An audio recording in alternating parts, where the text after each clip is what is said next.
Ya, Assalamualaikum warahmatullahi wabarakatuh. Alhamdulillah kita telah selesai mengadakan program ziarah peka, iaitu projek kesihatan asnaf, yang mana pada kali ini telah diadakan di Kampung Bukit Yong, Gaal Pasir Putih, Kelantan. Alhamdulillah kita telah berjaya membantu seramai 6 keluarga di Kampung Bukit Yong, Gaal Pasir Putih ini.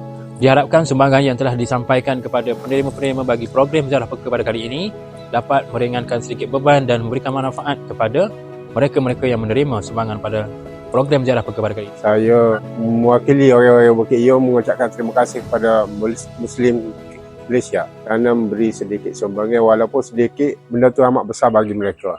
Okay, sekarang kita berada di rumah penerima yang pertama, iaitu di rumah Puan Romadiah binti Cik Mat, dan sekarang ini terlantar disebabkan diserang sakit stroke kepada 3 bulan yang lepas, dan sekarang ini dijaga oleh anaknya lah. Okay, sekarang kita berada di rumah penerima yang kedua, iaitu rumah Puan Yah binti Ismail yang mengalami saraf mata yang tak dapat melihat lah. Juga beliau ni tidak boleh berjalan lah, dan juga dijaga oleh Abedin lah.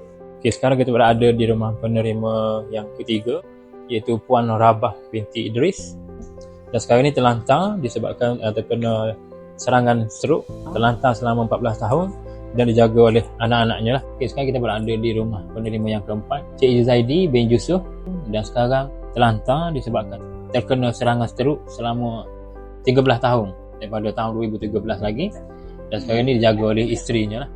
Okay, sekarang kita berada di rumah penerima yang kelima, Adik Muhammad Syafiq bin Yusuf ni mengidap sakit saraf tunjang sejak lahir lagi, dan sekarang ini memang tak boleh berjalan.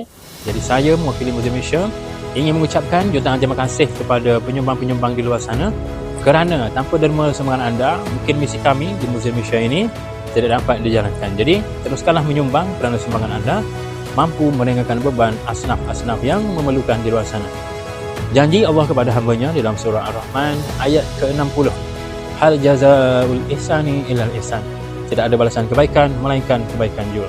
Jadi sekian sahaja daripada saya untuk program ziarah peka pada kali ini. Assalamualaikum dan terima kasih.